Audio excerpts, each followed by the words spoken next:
Welcome, ladies and gentlemen, to the CNB Knows podcast. I've got my good friend here, Josh Newell. He is the owner of BIW. Y'all don't know, they're coming. This is the one for Brookhaven, and this is the one for Spring Hill. Spring Hill. Uh, but what we're going to talk about is the one that's coming up on October 26th. Yep, that's what we got next. That is going to be this guy. He's outdone himself on this card. We'll talk about the card. Yeah, we got October 26th in Fountain Hill, which for those that don't know, that's only an hour up the road from West Monroe. So very easy drive. You can make that. It's our only Arkansas town right now. We're going to try and change that to 25, but it's been kind of hard to find a building in Arkansas. But we've looked at El Dorado, we've looked at Fordyce, we've looked in Lake Village, we've looked in a couple different places and just haven't found the right one yet. We'll keep looking. But for Fountain Hill, we have all the titles are on the line. It's one of the few shows, only the second show this year, that all of the titles have been on the line. Every single one, the Tag, the Southern, the BIW Deep South Heritage, the Women's, every single title on the line. So Horsepower will be defending against Los Cornales. I might have messed up that name just a little bit. But they're going to be making their third title defense, and Horsepower is always exciting. Any show that they're on, you know they're going to bring the action. Los Cornales is driving like 10 to 11 hours to get to Fountain Hill to wrestle Horsepower. So that shows their dedication and how bad they want to be in BIW. So you know they're going to put up a good fight. So where are these guys are actually out of? Well, Horsepower's in the Dallas area, but Los Cornales is like in West Texas. I think one's in El Paso, and then one's kind of in between San Antonio and Austin. Okay. So they got some driving ahead of them, but that's okay. In independent wrestling, you know you're going to have to drive to get to shows. You know you're going to have to do certain things and sacrifice certain things. So they're ready and they're excited. Emilio Guzman's been hitting me up for, I don't know, a year and a half trying to get over here, and now the opportunity finally came, and I'm sure he's going to show me everything he's got because he's been asking for a year and a half to come over. So if you waited that long and then you finally get what you want, you know you're going to come in and put up a fight and do your best. Then you got Cassandra versus Ray Lynn for the women's title, which of course ended in a no contest here recently, which is why we even have this match in the first place. They went kind of crazy after their match. They pushed my referee down a little bit, roughed him up. I am going to still let him ref this match. We were a little worried about putting him and Ray Lynn around each other, but we're going to let him. He's our senior ref. So we're going to let him go ahead and ref this match and call the women's title. But hopefully we get a finish this time. Hopefully either Cassandra can beat Ray Lynn or Ray Lynn can beat Cassandra, whichever way it goes. I thought I think I seen her trying to blow kisses at Super W. Like Maybe she's trying a different approach. You never know. Then we have one that was supposed to happen earlier, but Barrett got hurt. So we had to postpone it. Well, now we're trying it again, but Barrett is now the Deep South Heritage Champion, which means this time it's going to be for a title. Steve Anthony is probably the most decorated wrestler in BIW history. He's the only person to hold the Southern title twice. Nobody else has done that. If you combine his two reigns, he's also held it for longer than anybody else. Bordel's reign was the longest individually, but if you combine Steve Anthony's two, he's held the title for the longest of anybody. I see Anthony's never held the tag team belt, right? He's never held tag team, and he's never held the Deep South Heritage, which if he beats Barrett, he would get it. Okay. Now, Barrett is the only person to hold the Deep South Heritage title twice, so he's pretty decorated in BIW too. Yes. Now, the Southern is our number one belt, and our Deep South is our number two. So you would put Anthony's accomplishments just a touch above Barrett's, but it's not far off. Plus, these two were the only two to ever compete in a cage match in BIW. They wrestled each other in a cage match in West Monroe a long time ago. So there's a lot of history here. And for the ones that also don't know, like Steve Anthony's kids, Barrett's family are the godparents. So like there's ties with the family. There's ties with they both held the NWA junior belt. Right. There's ties with BIW. Anthony's been here and Barrett's been here. Plus they were in that cage match together. So there's just so much history and so much connection here. And when Anthony went away, he never retired, but when he went away from wrestling for about 3 years, Barrett thought he would never, ever, ever, ever, ever get to wrestle Steve Anthony again, who's somebody he looks up to as a mentor, at least at the time. Now he looks at him more as I'm trying to prove I'm better. but before it was just Mentor. Well, when Steve Anthony came back, Barrett Brown immediately went on a campaign to try and get this match. Like, he wanted to wrestle Steve Anthony.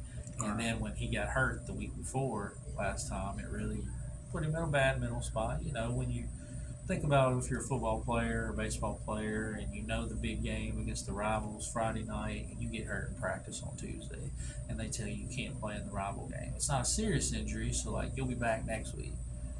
But you're going to miss the rival game against Neville if you're, Washita or whoever. Right. You know, you missed that game. That's what happened to Barrett. He was back soon. It only was a 2-3 week injury, but he missed his rival. He missed the opportunity to face him. So that was big. Well, now we're doing it. Fountain Hill, Arkansas, get to see it. They were supposed to get to see it the first time, but so we made sure to bring it back to the same town that was supposed to get to see it.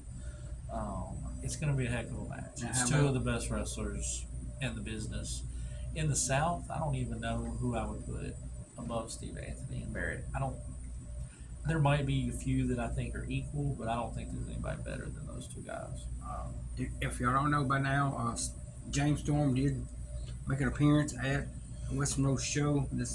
So did Cassidy Riley. Cassidy Riley. You never know who's going to show up, what's going to happen. You never know who's going to win. Never know who's going to jump who. You just never know. And that's part of why you got to buy that ticket. I have a lot of people that love wrestling, and they say, I'm coming. And then something comes up. And sometimes real life does come up and you can't make it. But sometimes these reasons are kind of small reasons, like, I had my cousin come into town and I wanted to sit with him. Well, your cousin might have wanted to come to the wrestling with you. At least ask him. You never know what you're going to miss. And I can't tell you how many messages on this last show I got. I wish I would have been there. Well, I wish you would have been there too, because that's how we survive. That's how we keep going. That's how BIW continues to grow. That's how we do more shows. That's how we bring in the talent that we bring in. If nobody's coming to watch, you're not going to see James Storm show up. You're not going to see Chase Stevens. You're not going to see Caleb Connolly. You're not going to see Steve Anthony. We couldn't afford those guys if fans didn't buy tickets, if sponsors didn't sponsor. The only way we can do that and bring in the talent that I want to bring in is with the support of the people. And the last few years, BIW has been very well supported. The only town that really didn't work out was Vicksburg. Right. Every other town has been great. So I'm not complaining. I wish Vicksburg worked out because it's a historical town. Yeah. The guys loved that building. Yeah. The history of it, the setup of it. Imagine if we did pack that building out, how it would sound and how it would look. It would be beautiful. But usually on our Vicksburg shows, we would have 30% of the crowd was from Monroe, 30% of the crowd was from Jackson. Then we had like 20% of the crowd from some of our other towns like Alla, Oak Grove, Brookhaven, those towns. So only 20%. Yeah, only 20% of the crowd was usually Vicksburg. And then out of the sponsors, only 1 out of 7 or 8 were Vicksburg. The others were Jackson and West Monroe. So why wouldn't we just do those shows in West Monroe, where these people are already from, where the sponsors are already located? We can help the sponsors more doing shows in West Monroe because they get to meet people that can actually interact with their business a little better. So it just didn't pan out. And I don't foresee us trying Vicksburg again. I mean, you never know. Life changes all the time. But it's not one of those that I miss. Like Natchez, I look back and I go, man, we had a lot of good shows in Natchez. I miss it. Saline, I miss Saline. I miss Jonesboro to a degree. Those are towns that I miss. Vicksburg doesn't fall into that same category because we never had that magical. We had some great stuff happen there. Matt Taven and Ray Fury fought through the crowd. The newspaper was always really nice to us and put us in the front paper, took great pictures. There were good things about it. It's just when 20% of your crowd is from the town you're actually in, and one of your 8 sponsors is there. It's just not working. Now, also on this card that we forgot to mention was for the championship. Bam Bam Malone picks up his title. 2 out of 3 falls against Rob Love. Yeah, we still got 2 more on this Fountain Hill show because there's 5 total. That Southern title's the main event. It's Rob Love versus Bam Bam Malone. The only 2 people that haven't lost this year. That's it. Nobody else. Everybody else has at least lost once. There's people with great records. Nate Collins has had a heck of a year, but he's lost. The only people is Rob Love and Bam Bam, and now they're on a collision course. Somebody's got to lose, and not just lose, they got to lose twice in the same night because it's a 2 out of 3 falls match. Rob wanted to do that because he thought Bam Bam got lucky against Angel Camacho. If you were there, you can decide if you think he got lucky or not lucky. But Rob thought he got lucky, so he wanted to make it 2 out of 3 falls. That way, luck wouldn't change the outcome. This could go either way. This is one of those 50-50 matches because, again, neither guy's lost, so something's got to give. Rob Love, since coming back from that injury when he had to vacate the Deep South Heritage title, hasn't lost. So this is serious. Plus, remember, Bam Bam tried to join Southern Royalty years and years and years ago before him and Cassidy ever became a tag team and wasn't allowed to. So there's back history there, too. This is the guy that beat him up and wouldn't allow him into the group that he wanted to be in, that he had did all those dastardly deeds for, that he had tried to take Cassidy out. He had tried to do stuff to A-Pod. This is the guy that made him do that and then told him he wasn't good enough. So here we are years later. Bam Bam's the champ. Rob Love's the challenger. Who is good enough? And we get to find that out in Fountain Hill, which is always exciting. It's always exciting when two guys that have been winning a lot are on this collision course and then they finally fight. Well, this is that match. But of course, Southern Royalty's in the building because the match that we haven't talked about yet is the rest of Southern Royalty in a 6-man tag. You have Alex Arsenal, Jeremiah, and Angel Camacho, so that means they're all in the building, which is going to make it hard for Bam Bam. We all know that. Against APOC, Rogue, and Ray Fury. So that's going to be exciting. It's 3 of BIW's fan favorites versus, of course, 3 that have been hated for a long, long time now. Southern Royalty started in like 2019.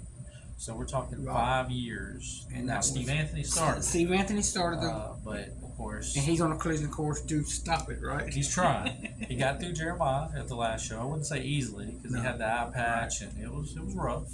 But he did get through it. Next up is Alex Arsenal, which is on a show we'll be talking about here in just a second. Right.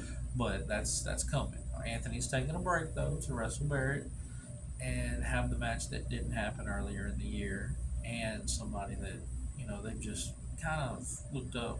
He hasn't looked up to Barrett because of the age difference, but Barrett's always looked up to him, and now Barrett thinks he's equal or better. Time to find out. So that Fountain Hill show is going to be a lot of fun. Plus, James Beard's coming back to help ref on that one for all you fans of like World Class back in the day and Global and some of those promotions. You might have seen him in Japan too. So James has been everywhere. He was in the Iron Claw as well. So like James is he's one of the greatest refs to ever do it. I mean, he's in that top discussion. He might not be quite as famous as your Earl Hebners or people like that because of the WWE thing. But James has been everywhere. He's done everything. He's at least had a small cup of coffee with everybody. He been in Japan? Oh yeah. He did a lot in Japan. He used to help book the American talent over there. He would lead seminars. Like he did a lot in Japan. That was a big part of his life. So that's the Fountain Hill show, and tickets are on sale. I just was there yesterday. Put the tickets at the outlet. Got some flyers up. Paid the building. Paid the radio. Paid the newspaper. Met with some local people to try and get them excited and get them going. Well, Josh is broken and he needs to come out and support the show. So Fountain Hill, it's ready. Go get those tickets. I'm going to Spring Hill tomorrow for those watching this. I don't know, is this going to air later today? Yes. So yeah, I'll be in Spring Hill tomorrow getting it ready. Now it's November 16th. Yes. This is the one that Frogs Liquidation brings us in. Yes. And as long as they're profitable and enjoying the shows and all that, they're going to keep bringing us in. So if we do good November 16th, there's a good chance that we have a February, March, April, somewhere in there. Now we didn't have a good turnout in the first show. Perfect. Great. That's why we're getting to come back. Yeah, if the first show was a great show. Went well, we wouldn't be back. Awesome. Also holding. He made his BIW debut. I mean, if you want he's the oldest wrestler to ever compete in BIW at 62 years young. I mean, he's not like Hulk Hogan, 180 years old. Yeah, not that. But yeah, I'll be in Spring Hill tomorrow, and we'll get the tickets to the outlet there. We'll start talking to sponsors. We'll put some flyers up, and then the very next day, I'll be in Brookhaven, which that one's 2 hours and 45 minutes from my house, so it'll be a full day. This is going to be a great show. I'm really looking forward to the Brookhaven, which is the next one to talk about anyway. 2.5 hours. It's 2.5. It's 2 hours and 45 from your house. From here at the office, but it's 2.5 from my house. Right. But the Brookhaven show, that's our town that we've been in second most. Like, it's our home away from home. We've been more shows in West Monroe than anywhere else. Is that home base? I live here. This was where it started. Dr. Death, first main event. This was always the goal to make Is that it Dr. Death on to make it work here. But Brookhaven is our second home. It's 2 hours and 30 minutes. Like I said, it's the farthest drive we have. I have tried to get rid of Brookhaven before and found like a town closer, but the Brookhaven people won't let me. They love it too much. They support it. They come out. It's loud. It's fun. So we make that trip, and I love it except for the drive home. The drive home the night of is very tiring. Yeah, But other than that, I love it. That's our Hopefully, my wife will get to make that show. It'll be her first long trip. okay. That's November 2nd, so just a week after Fountain Hill. We got a busy little stretch going here on that show. Then December we got another surprise show, but Yep, we'll be here. West Monroe. we'll get back into that when me and you will get together in a couple weeks Definitely. to get with this one. Of course, November 2nd, we got 6 matches on it. It's one of our, we either do 5 or 6 matches on all shows, but we do promise you around a little over 2 hours of entertainment on every show, no matter how many matches it is. But this one does have 6, so there's a lot going on this show. You have Ray Fury versus Vladimir Koloff. A lot of people in our neck of the woods don't necessarily know Koloff, but he's very popular on the Gulf Coast and Alabama and Mississippi, and he hates Ray Fury. Him and Jeremiah both just hate Ray Fury. They make it very known on social media. If you go look up Vladimir Koloff on social media, you'll see that there's a lot of negative comments. I can't even say the words because this is a family-friendly podcast. That's right. But there is a lot of negative words towards I Ray seen Fury. I've seen where he got his head busted open a couple of weeks ago. He did. He had to miss one show because of that. 20-some stitches in his head. I think. So him and Ray locking up, and we're doing it in Brookhaven because that's the closest one to the coast. That's the closest one to, the fans that know Koloff from other places. So we're hoping to get some new fans to show up to see that match, plus one we're going to talk about a little later. But that should be very, very, very hard hitting. Then you have a triple threat, but it's not just any triple threat. It's a triple threat with all guys that have held titles in BIW. It's kind of a BIW Legends triple threat because they've all been with me for at least 10 years, but more like 14 to 15 for most of them. You got Frankie Thomas versus Jeremiah versus APOC. APOC is the most loved wrestler in Brookhaven, Mississippi. He might not be the most loved in West Monroe. He might not be the most loved in Fountain Hill. He is the most loved. And he spent more blood in. He almost lost his eye there in Brookhaven one night. He got kneed like right around here, and the eye was dangling, and it was not pretty. Well, that was Jeremiah. That was Andy Dawn. Okay. But that was a long time ago. Yeah. But yeah, that was bloody. And then one of the most bloody matches we've ever had was in Brookhaven. APOC versus Jeremiah in a dog collar match.